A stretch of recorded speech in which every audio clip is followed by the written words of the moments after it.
A key part of your child's development is their emotional well-being and mental health. This is just as important as their physical growth. All children will experience feelings and emotions that become overwhelming at times, and this is normal.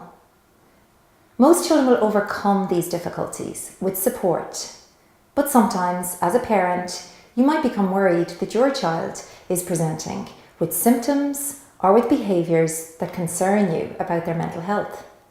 And this can be a really difficult time trying to figure out how to get help for your child. It's important to respond to these early signs or changes in your child's behaviour as soon as possible, as this will allow your family and your child to access help to move things forward. If you're worried about your child's mental health, the first step is to try to open up a conversation with them to understand what's going on. And this can be hard as a parent, but it's invaluable that your child knows that you're there for them at any point. And sometimes by doing this when driving in the car or when doing something together can be really much more successful, because children often open up more when they don't feel on the spot or that they have to make direct eye contact. It's also important to try to not ask too many questions at this point and just let them talk. And if it's too hard to talk, you could encourage your child just to write down how they feel.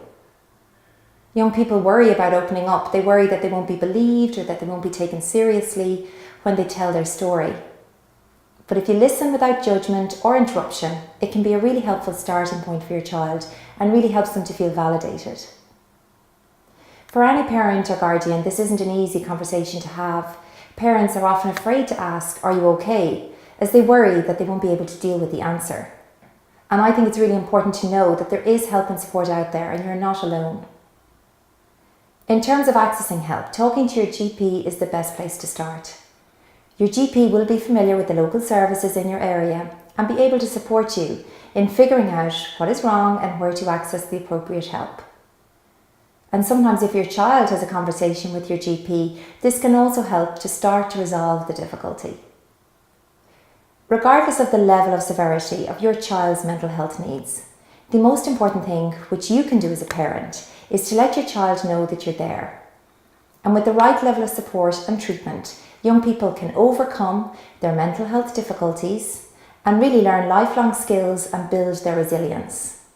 So with help and support, it doesn't have to feel as overwhelming as it might do at the start of this journey.